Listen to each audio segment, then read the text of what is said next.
Hello, everyone. Thank you for joining us today. Well, TIF is a complex topic, but this presentation is meant to give a broad overview and introduce the key concepts. And while it may be especially beneficial for new staff who work with TIF authorities or counties, or anyone who wants to understand this development tool, it can also be a good refresher for those of you that have worked with TIF to varying degrees. So with that, let's get started. What is TIF? We begin with the very basics. TIF is different things to different people. It's a public financing tool for businesses and economic development professionals that are looking to initiate development projects. It's a revenue type or fund to the finance directors and accountants that are left to administer it. It's a feature of the property tax system for county auditors and affected taxing entities.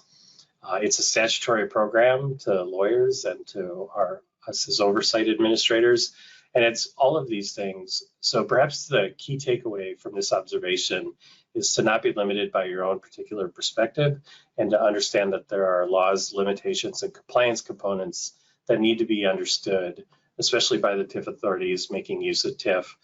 Someone for each authority should make sure that they have their eyes on the bigger picture, and hopefully this training can help raise awareness of that bigger picture. As its name suggests, a TIF is a way to use incremental increase in property taxes that a project generates to help finance some of its costs. And a more specific definition that we like to use is tax increment financing, or TIF, is a financing tool where the new value from a development is captured from the tax base so that the property taxes on the captured value, i.e. the tax increments, can instead pay qualifying costs that enable the development to occur. And as we go along here, we're going to come back to this definition and we'll talk in more detail about each of its parts. First, though, let's look at who uses TIF. The municipal bodies that use TIF are referred to as TIF authorities.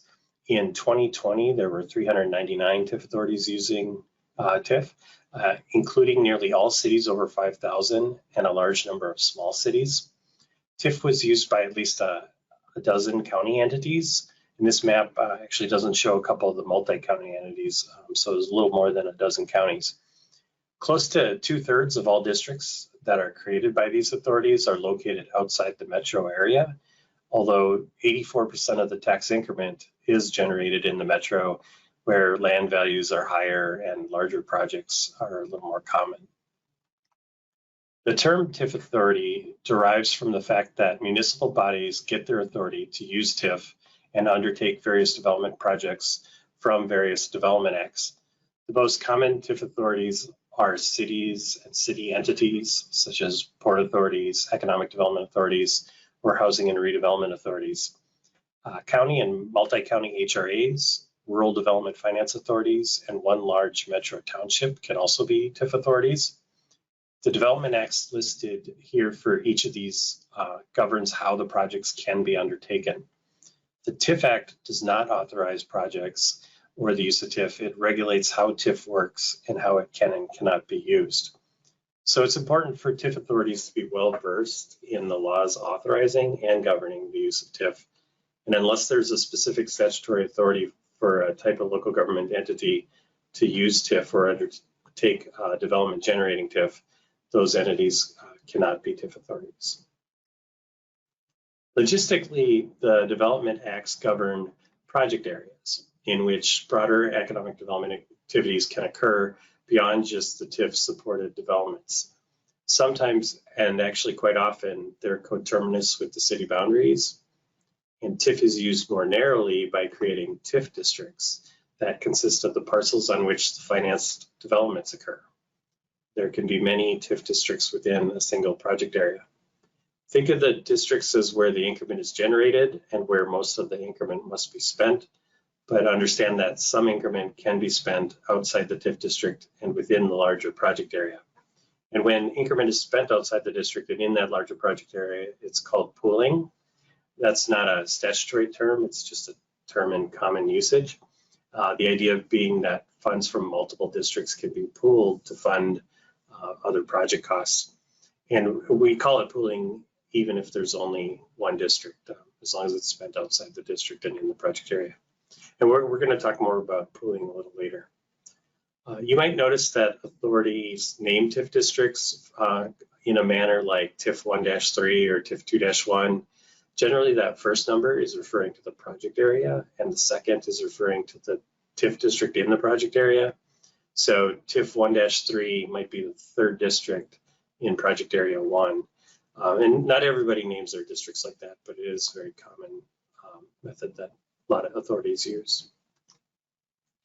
There are 5 statutory types of TIF districts in Minnesota, each with their own requirements and limitations.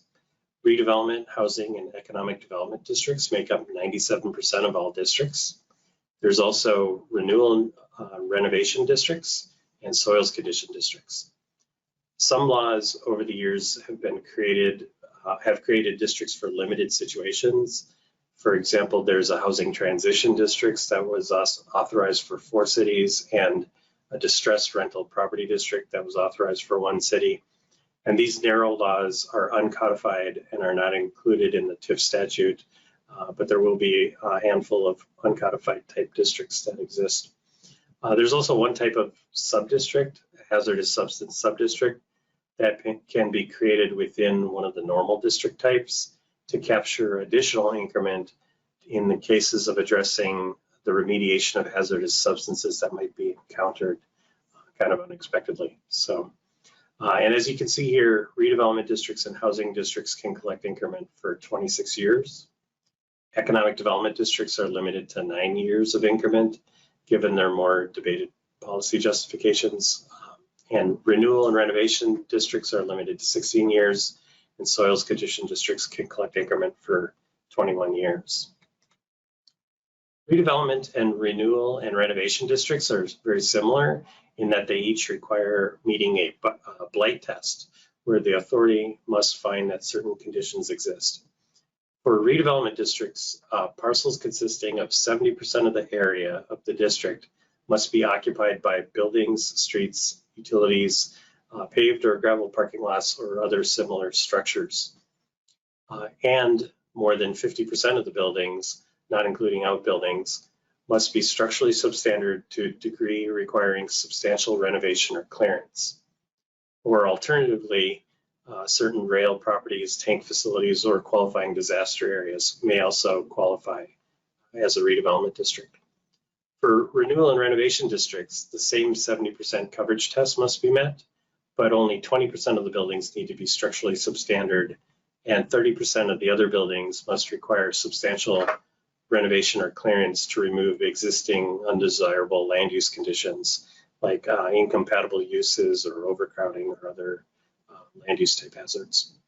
For both of these districts, 90% of the increment revenue that's received must be used to finance the cost of correcting such blight conditions. Economic development districts must be found to be in the public interest because they discourage commerce, industry, or manufacturing from moving operations to another state or municipality, kind of a business retention goal, or they increase employment in the state, or they preserve or enhance the tax base of the state, or they satisfy the requirements for a workforce housing project. And these districts are limited, though, to just certain types of uses. No more than 15% of the square footage of buildings and facilities may be used for a use other than manufacturing, warehousing, storage and distribution, research and development, telemarketing as the exclusive use, tourism facilities, which have certain qualifications. This is not just any tourism facility, and or space necessary for or related to these uses, or for workforce housing projects. And those kinds of projects also have their own certain qualifications that must be met. So generally speaking, economic development districts are not meant for commercial and retail developments, as those uses should generally depend on the existence of a suitable local market and are not kind of footloose businesses that can easily move. But there's an exception for small cities. So a small city that is less than 5,000 in population and located 10 plus miles as the crow flies from a city of 10,000 or more may be able to use an economic development district to assist a commercial and retail facility limited though to 15,000 square feet. And if you do that, increment may only be used to assist that facility and pay admin costs. You cannot use increment for pooling if you're using the small city exception. Housing districts are for low and moderate income projects, as they might be defined in federal, state, or municipal law, and they're aimed at increasing the supply of affordable housing. Tax increment from these districts may solely finance the cost of housing projects or pay related administrative and public improvement costs. And because such housing developments are generally considered in district, pooling limits are generally not applicable to housing districts.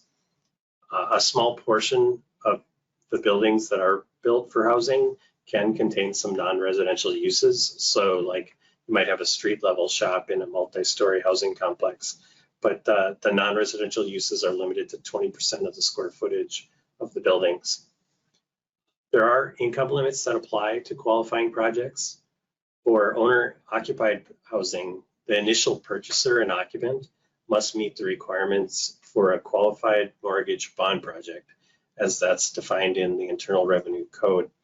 And generally, those projects require that the income be less than or equal to 115% of the area or state median income. For rental housing, properties must meet the requirements for a qualified residential rental project, again, as described in the Internal Revenue Code. And those projects generally can be one of two tests, where either 20% of the units are occupied by those with incomes less than or equal to 50% of the area median income, or 40% of the units are at 60% of the area median income. And if you have a project that's fits within the MHFA Challenge program, the income limits for that program can be substituted for those projects.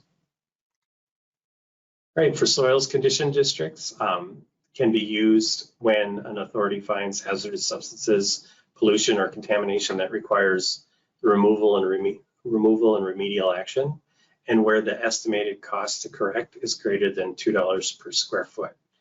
A development action response plan approved by the Minnesota Pollution Control Agency is required for a soils condition district, and increment may only be used to pay acquisition costs, removal and remediation costs, and administrative costs. The kind of similar hazardous substance subdistricts are generally used within one of the other types of districts when pollution and the additional costs are encountered, and maybe they weren't initially expected. It is for parcels that are designated hazardous substance sites along with contiguous parcels, and the authority must find that the development or redevelopment would not happen through private investment or the other increments for the corresponding district, and that in any contiguous non-designated parcels are expected to be developed along with the designated hazardous substance site, and the subdistrict is not larger than, nor will it collect increment longer than is necessary to cover the additional costs that are caused by these sites. Then these subdistricts also require that the PCA approved a development action response plan. The subdistricts generate additional increment by reducing the original base value. Generally, the taxable values, the tax-based values drop down to zero, so that the additional increments that are collected can help pay for these costs, and they're limited to being able to be used for removal and remediation, pollution testing, demolition and soil correction, insurance and liability protection, and for administrative and legal costs, including those related costs of either the PCA or the Attorney General. And sometimes the Attorney General might get involved to hold the polluters accountable. So those costs can be covered. Okay, well, before we get back to the components of our definition and talk more about those, do we have any early questions so far? Hey, Jason.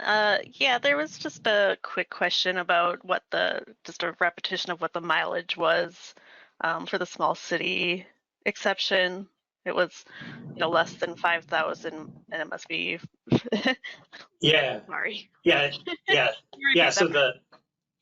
the small city has to have a population of less than 5,000, and it has to be located more than 10 miles from a city of 10,000 or more. And that 10 miles is not driving distance. It's straight line distance. So it says the crow flies. And we actually had a district once that created thinking it was relying on the driving distance, but it actually was less than 10 miles as the crow flies. So that's the parameter for qualifying for the small city exception.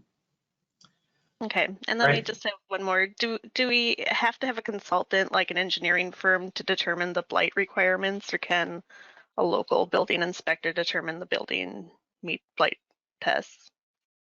Yeah, our office hasn't ever really commented, directly on what's required to document blight conditions, but there has been some court cases on it, and so there's some precedent out there, and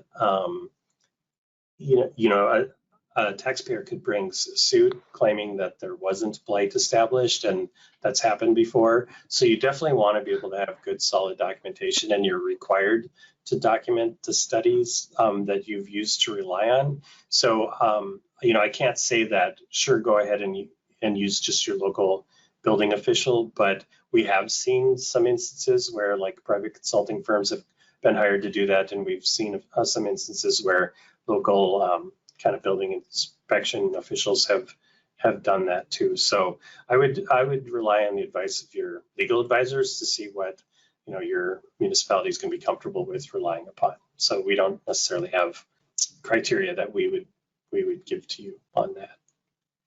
Well, I thought we'd maybe launch our first poll question. So I don't know, Haley, if you can put that up.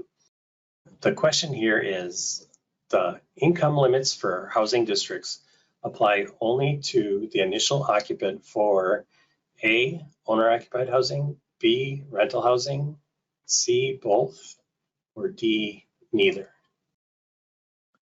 It looks like a lot of people said both. The correct answer is actually A. So when you have owner-occupied housing, you do need to make sure that the initial occupant who's purchased the house meets the income requirements. But for rental housing, it's actually an ongoing requirement where the units have to be able to meet the income requirements on an ongoing basis. So it is important to understand that if you do have housing districts, you need to be, and they are rental housing districts, that you do need to stay on top of the annual requirements to make sure that you're always in compliance with those income limits. All right, well, let's continue with our definition of TIF and take a look at its various components. We first note that TIF is a financing tool. So it's worth noting that TIF is not an incentive that's a tax break or a tax reduction or some kind of tax abatement. The taxpayer in a TIF district will pay the full property tax on the parcel, even on the new captured value. It's just that incremental taxes on that captured value become the revenue stream that helps finance the costs that enable the development to occur. Because developments are generally incurred up front, while tax increments are collected over the duration of the district, debt obligations are needed and become an important consideration. So the most common type of debt obligation, representing 66% of debt reported for 2020, is a pay-as-you-go or pay-go note, where the authority has an agreement to reimburse a developer, owner, or note holder for qualifying costs that the developer or owner incurred or separately financed. And these have become more popular over time because the risk is not borne by the TIF authority should actual increments end up falling short of projections and end up being insufficient to pay all the costs. So those developers or owners are taking on that risk. General obligation or GO bonds are still being used for sure, but they were much more common in the early years of tax increment financing. And with these bonds, the municipality pledges their full faith and credit and must raise property taxes to pay the bonds, even if tax increments are not sufficient. Revenue bonds, which pledge only tax increment revenues or maybe some other revenues like special assessment revenues, They're less commonly used, I think mostly because they're less attractive to investors who would end up bearing more of the risk. And many districts make use of interfund loans where internal dollars are borrowed from another fund in the municipality, and usually to cover supplemental costs like administrative costs rather than as a sole funding source. Now let's look at the second part of the definition, this notion of capturing value. Let's look at an example where a vacant, deteriorated, structurally substandard property before development has a market value of $200,000, and the proposed development would be valued at $3.4 million after it occurs. When a TIF district is created, the authority must request that the county auditor certify the original value of the TIF district for the base year. Any new value in subsequent years, measured as the current minus the original value, will be identified as captured value. So with our example, we see the market values on the left here and the equivalent net tax capacities, or NTCs, on the right. NTCs being the values that are used for property tax calculations. And as a quick aside here, the terminology of net tax capacities may be familiar to most, but not all of you. If you are new to Minnesota's property tax terminology, it might strike you as a confusing term, and you might wonder, why are these amounts so oddly small compared to the market values? It's named this way because in 1988, the legislature decided to try to define values to be similar in proportion to the desired effective tax amounts. And then that's why they came up with this, the terminology of the desired net tax capacity of a parcel. So the thinking was that high and low tax areas could be judged by how close the tax rate was to 100%.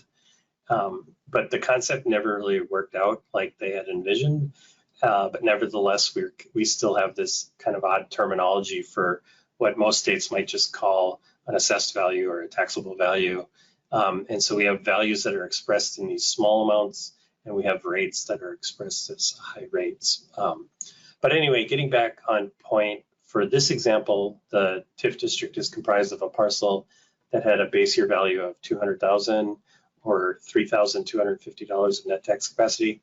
And then after the development, the current market value is $3.4 million or $67,250 of net tax capacity. So $3.2 million would be the captured market value, and there's $64,000 of captured net tax capacity. Captured value is not part of the tax base, meaning it's not used to calculate tax rates or to generate local levies. The tax rate, though, is still applied to that captured value, and then that's what generates the tax increments that could be used to finance development costs. So before continuing here, I'm going to go on one more quick aside for those of you that might be tuning in to learn more about TIF as a feature of the property tax system. When we talk about capturing tax base, it should be noted that there are different types of tax bases. And to describe this very briefly, property taxes are generally the result of a value times a rate. The value starts with the assessor's determination of estimated market value. However, there's the existence of exemptions and exclusions and value deferrals, so not all property is taxed at its full market value. So taxable market value actually becomes the starting point for two different types of tax bases. So net tax capacity is the main tax base for most property taxes. It's determined by multiplying that taxable market value by a class rate based on the property type, like commercial or homestead. And those are small percentages, those class rates, and that's why the values are more comparable to tax amounts in terms of order of magnitude. But some properties, however, use a different tax base called referendum market value, and that's just it generally equals the taxable market value or some portion of it for select classes of property. So like farmland is not subject to referendum market value levies. But there's one more wrinkle. The state property tax is levied on net tax capacity, but it's only for certain property types. So tax systems are set up to distinguish between local net tax capacities and the state net tax capacity as two separate tax bases. And then the point of all this is that it's important to know that TIF only captures the local net tax capacity, and it only affects that tax base. It does not capture or otherwise affect the state tax or any taxes on referendum market value. Okay, so bringing us back to the next part of our definition, where we say that the property taxes on captured value are segregated as tax increments. We've said that the tax rate is applied to the captured value and creates that additional taxes above the local levies. To illustrate using our example, the tax base value that will help support local NTC levies will basically remain the original value of $3,250 for the full duration of the TIF district. So from the perspective of taxing entities looking at their tax base and what can support local levies, it's as if the development hasn't happened at all. Applying the city, county, and school and special tax rates to the district's base value, or the original $3,250, might raise a total of $4,448 of taxes to support all the local levies. The tax rates, though, are still applied to that captured value, and when that's done, the total tax on the captured value in this example would equal $87,594. And this is the revenue then that gets separately identified as tax increment revenue. It's distributed by the county auditor to the TIF authority, who then must segregate those funds to make sure that they're used appropriately and follow all the restrictions on tax increments to finance the development. The implications of this on tax base rates and levies should be well understood. Capturing value from the tax base directly affects rate calculations. So tax rates are determined by dividing the jurisdiction's adopted property tax levy by the value of its tax base, which excludes the TIF's captured value. For example, let's assume the city had a total net tax capacity of $1,064,000 and the TIF district has a captured value of $64,000. That leaves the total city tax base of $1 million. And let's also assume that the city levied $467,700 of property taxes. The city tax rate would be 46.770% when calculated using the tax base that excludes the captured value.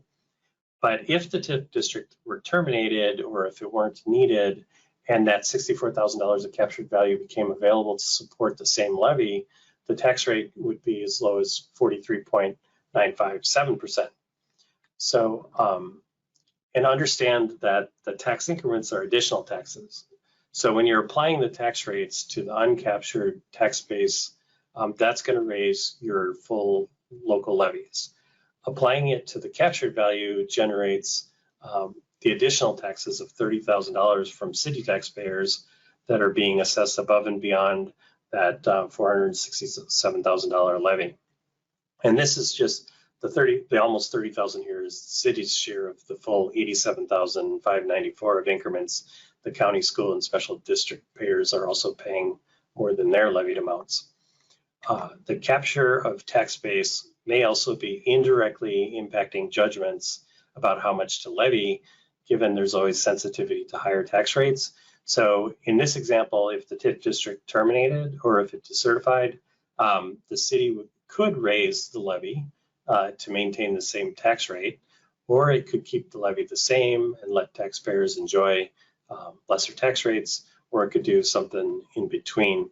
So here you can see how creating new tax base has very positive implications if the value would not have existed without TIF, because it can help lower rates or enable more revenues in the future when the district ends. But capturing tax base that would have existed anyway without TIF has the opposite implications of raising rates, taxes, and the pressure on levy decisions for the whole duration of the district. And a model of the TIF concept will help illustrate this. The general premise from its redevelopment origins is that a property might be blighted, where its value is declining or stagnating, and this is expected to continue absent any public intervention or assistance.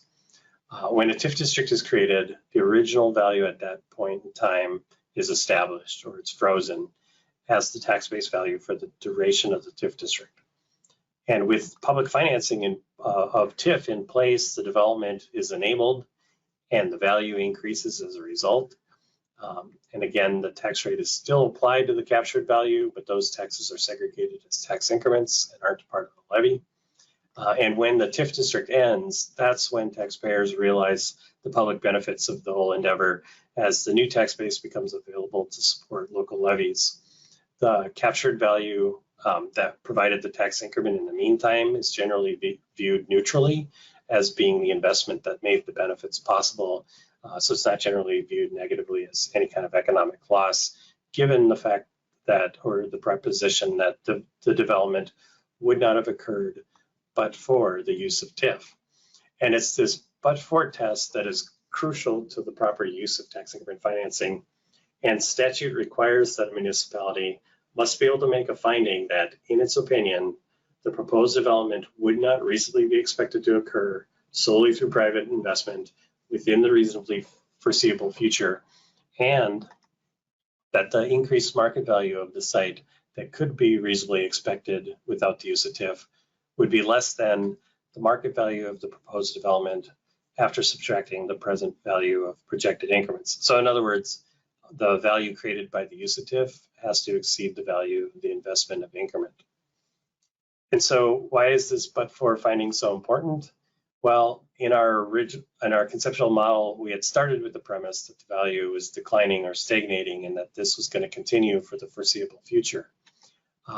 If instead the proposed development was going to happen anyway without the use of TIF, the conceptual justification disappears. And when the TIF district is created, that freezing of the tax base for the duration of the district and the capturing of value to generate tax increment just represents an economic loss, where tax base that could have been there to support local levies is instead providing a subsidy to the development. And this illustration highlights a worst case scenario where the proposed development would have happened for sure without TIF. And of course, it may not be so easy to assess what would or would not happen without TIF. The but for finding, after all, involves some subjectivity. It's unlikely to be so black and white that either no development was going to occur without TIF or that the proposed development would surely occur without TIF. Judgments have to be made about what would reasonably be expected absent the use of TIF over a time horizon of up to 26 years. So, perhaps some modest or undesirable development could be expected to occur late in the time horizon, or maybe a nearly comparable development would likely follow fairly soon. And in between lies, nebulous possibilities. Perhaps, just to illustrate that, perhaps a more common possibility is one where, absent the use of TIF, a different development of lesser value might occur later in the TIF district's timeframe.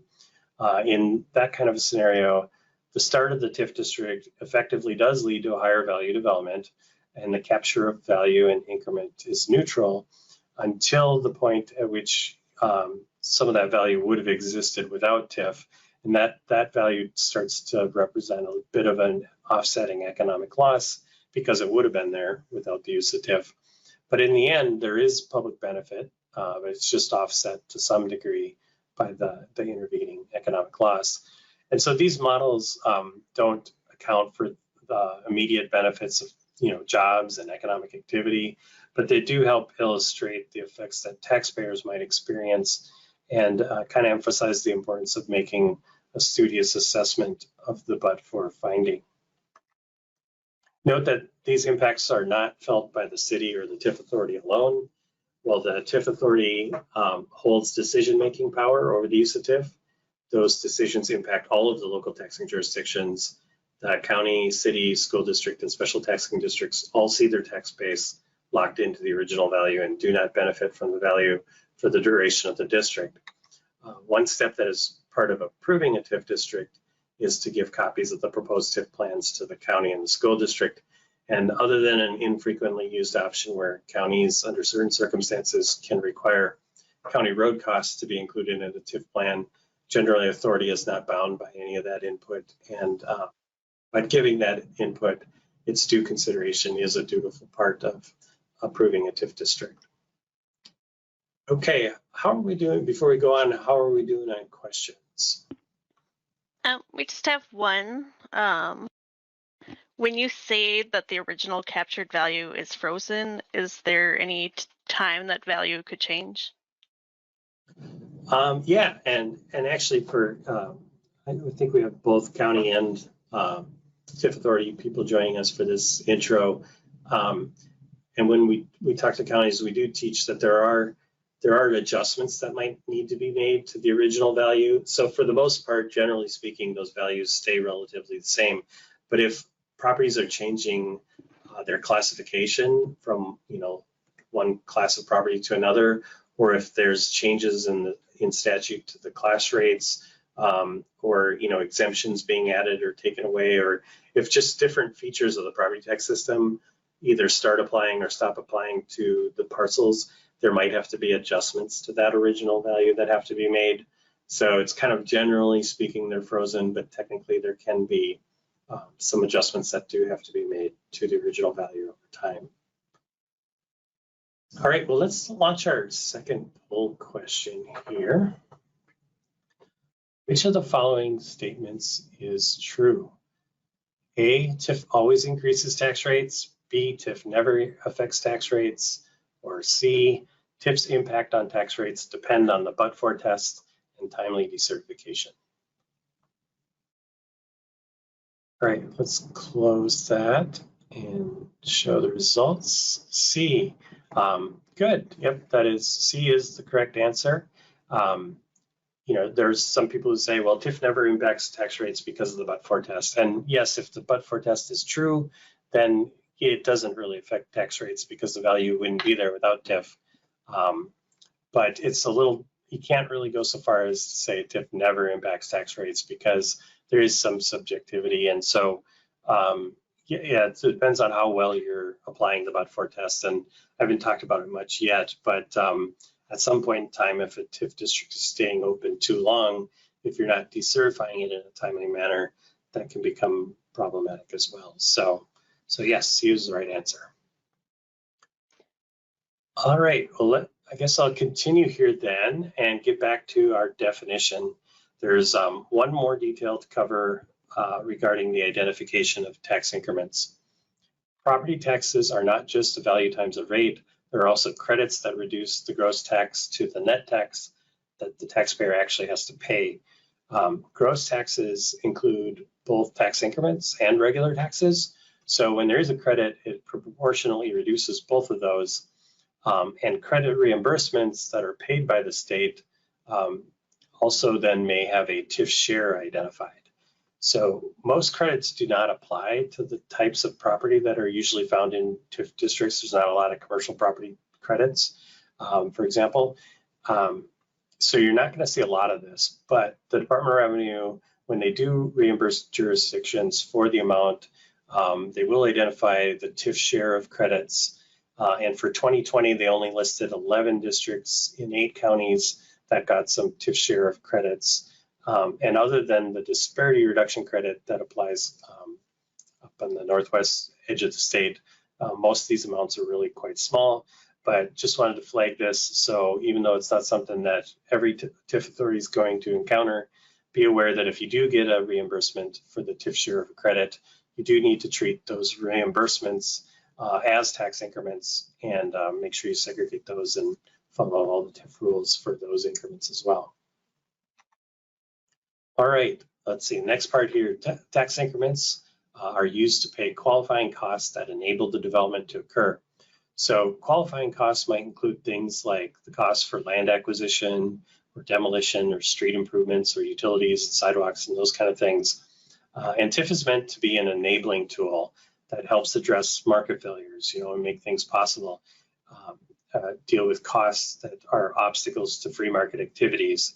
And you can easily see that when it comes to redevelopment and overcoming the presence of blight.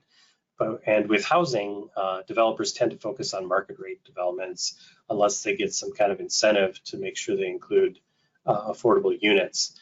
The case for economic development is subject to a little bit more debate, but the reality is there's some sectors like manufacturing, warehousing, and other industries that are competitive and footloose, meaning they can move and locate in a wide range of locations.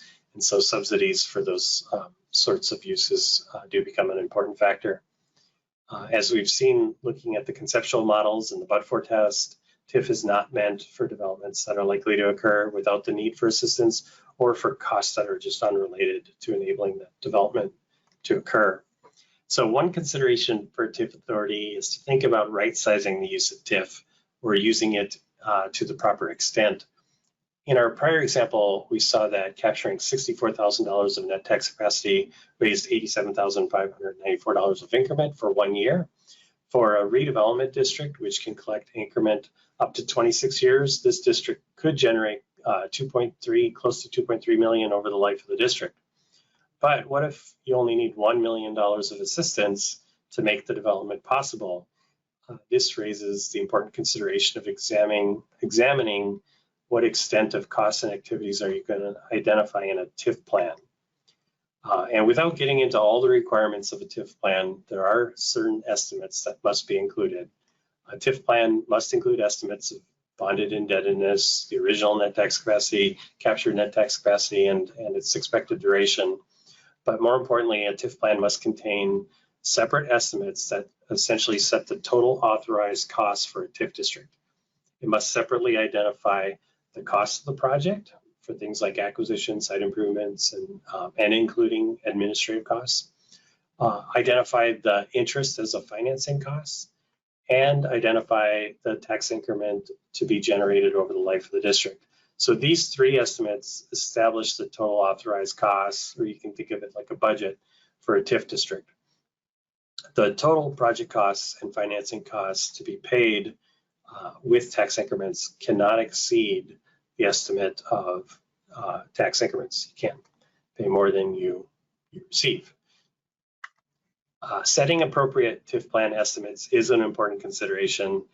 Some might advise that you maximize the estimated costs to enable the maximum expenditure of increments as a revenue source, or is it better to minimize those expenditures to what is necessary and to terminate the district as early as possible to reap the tax-based benefits? Another initial consideration in deciding whether to set an earlier duration limit than what is allowed by statute. 26 years, for example, may be far too long to tie up the tax base if the necessary costs could be financed in 10 or 12 or 15 years. And there's also an opportunity to share captured value or to just monitor things and decertify early. And so to further explain this last bit, an authority has a seldom used option to share rather than fully capture the new tax base. And in this scenario, if from our earlier example, $20,000 of that captured $64,000 of net tax capacity were shared rather than captured, then the frozen base is essentially raised to include some of that new net tax capacity, and it represents some immediate public benefit that will be enjoyed over the full duration of the district. But the risk here is whether the diminished tax increments on the remaining retained captured value are going to be sufficient if the total increments end up being less than what was projected due to the actual scale of development or market condition or legislative changes that impact property taxes. It's quite common that actual increments are less than what would be projected. So this is why most of the authorities choose not to share value, but the more attractive option might be to decertify the TIF district early once that captured increment has been sufficient to pay the necessary costs. This is consistent with the 5-year and 6-year rule pooling limits. And they have their purpose is to identify the core in-district costs within the first 5 years and then to decertify once sufficient increment is available to pay those costs. And the idea is to limit the capture to what is needed and to achieve early decertification and enjoy those tax-based benefits as quickly as possible. Early decertification is actually very common. Based on decertifications that occurred from 2016 to 2020, 70% of redevelopment districts were decertified early, as did 78% of housing districts, and not just early by a year or two, but on average by like 10 years. And even economic development districts with their shorter durations decertified early 37% of the time. Sometimes we encounter municipalities delaying their decertification and holding on to surplus increment revenues we're wanting to kind of keep the stream open for more expenditures, particularly for pooling, for out-district costs, or more administrative costs. However, as we've seen, decertifying early maximizes the tax-based benefits, and when unused increments are returned to the county auditor, they're actually distributed back to the county, city, and school district in proportion to your tax rates. So the redistributions then are no longer tax increments, they're free of TIF restrictions, and they can be used for municipal priorities. There's sometimes this false notion expressed that returning increment is giving it back to the state, but that's just not the case. And it's wise, I think, to think broadly and consider the impact on all the taxing jurisdictions and not just the municipality's perspective. All right, at this point, we've largely completed our overview of all the core concepts, but I do want to give a brief grounding in the history, which I think is helpful, and share some final thoughts. But before we do that, how are we doing on questions? We do have a couple. We hire a firm to do our reporting for our TIF district. Is this a qualifying cost that the TIF money could be used for? Yeah, that can be part of your administrative expenses. So sure, you can document that and use that as part of your administrative costs. So that's great. All right, well, let's, again, we'll get to more questions here at the end, but let's launch our last poll question. So true or false, TIF districts usually last their full duration or end just a year or two early.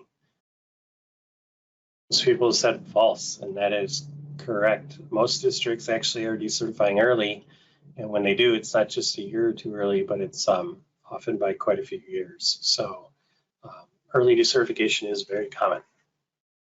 All right, well, let's finish up here. And so a brief history, I think, provides some good context for the kind of the laws and limitations that you might encounter with TIF.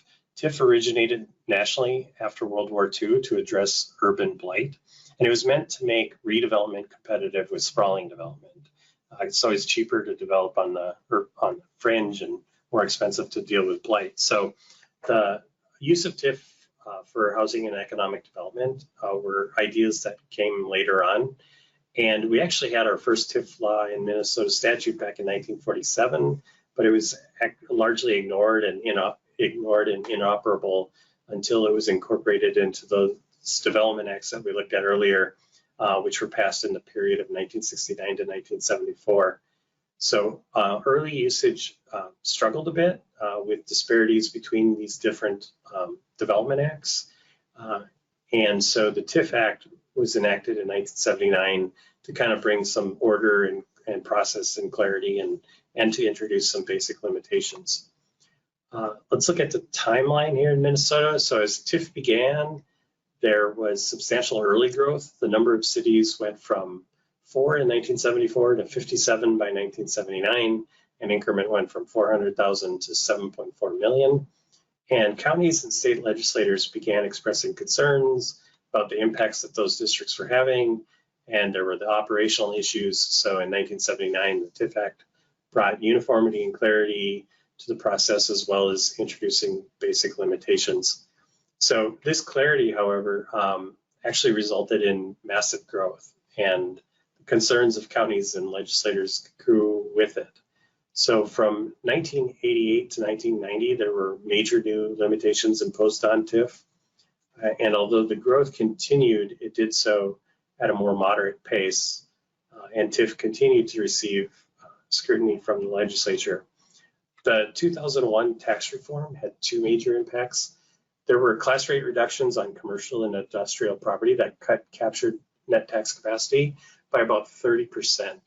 So that took a huge hit on a lot of TIF districts. And then the state takeover of general education levies largely eliminated the school aid interactions that the legislature had been really concerned about for years. So with TIF no longer seen as driving up school aids, legislative scrutiny had waned a bit, even as moderate growth continued. And changes to the TIF Act have still happened, but much less frequently and generally not as significant of changes. By 2008, the amount of tax increment peaked and then began to decline as there was a wave of decertifications of those original large districts from prior to the TIF reforms. And in recent years, it looked like we were leveling out and maybe reaching an equilibrium, but now we've seen the last couple of years worth of increases, so perhaps we're resuming an overall trend of growth. In this course, we're not going to go over all the various restrictions and limitations the TIF authority needs to be aware of, and so you don't have to digest this slide, but I'm just offering it as a visually so you can see the general scope and history of provisions. You can see that the TIF Act incorporated the but-for test and a need to return increments that exceed authorized costs, and there's duration limits and limits on administrative costs and a few other provisions. And you can see that the reforms added a lot more. Arguably the biggest reforms in the early years of the TIF Act was the pooling restrictions, where pooling along with plan modifications was used early on to expand the scope of TIF districts, so to use up all the increment over the full duration of the district, well beyond what the original proposed developments were. And to address this, pooling was limited to 20 to 25% of total increment, and the 5 and 6 year rules were enacted to require the identification of in-district costs in the first 5 years, and then require thereafter that increment be used to pay those in-district costs, and once those costs are paid, to decertify the districts. This past session, we nearly saw another set of significant changes. It had been all set to be included in the final omnibus tax bill, but that bill ended up stalling out before the session ended. So with any hope, the provisions might be passed next year. They actually came from our office. The OSA put together various stakeholders to discuss clarifications and improvements to the TIF Act. There's a fair amount of ambiguity that can kind of hinder people's understanding of and compliance with and our oversight of various TIF laws. So you might want to keep an eye out next year for some potentially significant clarifications and changes. All right, given the scope of restrictions and limitations and other legal provisions, getting legal and professional advice is a good idea when you're using TIF. There are legal considerations not just in establishing a district, but also in its ongoing operation. Provisions may require actions like returning increment, decertifying early, providing notifications, addressing errors, proper reporting, and remedying violations. And beyond the legal compliance issues, there's also a significant administrative commitment to using TIF, and one that can last 26 years or more. So, TIF requires a long-term commitment to segregate and track funds, monitor compliance, maintain documentation, and to complete reporting obligations. Therefore, municipalities should honestly assess their own administrative capacities and take care to establish clear duties and processes to avoid consequences that might follow from poor record keeping and improper activities. Finally, please note that one of your handouts, which was linked in your reminder email and is also contained in the handouts pane, is a document with some resource links. We suggest you sign up for the e-updates from our office if you haven't already. Those get emailed out every Friday, and they're also posted on our website. And we have statements of positions, training videos, and articles. You can access forms and instructions. And for counties, we have a county TIF guide out on our website that's may be very useful. And there's some links here too to Department of Revenue's Auditor Treasurer Manual, which has some good TIF information, and their instructions for fiscal disparity TIF calculations. So please take a look at that resource. And so with that, do we have any questions here as we finish up?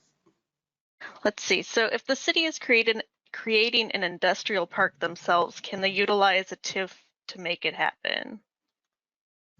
I think there's a couple possible scenarios. So like if you're creating an industrial park to redevelop, a blighted area, certainly that's a possibility. If it's not a redevelopment situation and it becomes more of an economic development situation, then you just have to make sure that the uses of the industrial park are for things like manufacturing and warehousing and such like that. So I think we've seen kind of both situations where it's a redevelopment district in the redevelopment context, or it's an economic development district.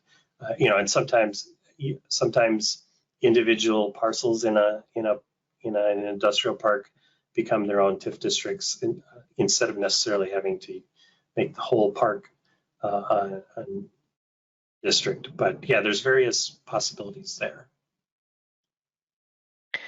Okay, we have another question here that is excess TIF returned using the current rates, or is it tracked and returned based on the rates in the year it was collected? Sorry, could you repeat that one more time? So when it comes to excess TIF that's being returned, do you use the current rates or do you backtrack it to the rates in the year it was collected? Oh, okay. I wonder if that's coming from a county person wondering how when they receive the excess taxes, how that are returned, how do they distribute it? I think generally you use the current rates because you're not necessarily going to know which year's increments they're returning. I mean, it could be increments that have just built up over time. So I think you could double check our county guide to see if there's anything in more specific in there, but kind of shooting from the hip here, I'd say you could use current rates. Great, I think we got to all the questions that came in. Very good. All right, well, if there's any others, feel free to shoot us an email to the TIF email shown here, and we can help follow up with any questions. Otherwise, I hope we see a lot of you on, or can connect with a lot of you on Wednesday. Otherwise, we're always here if you have questions. So thanks for joining us and have a great day.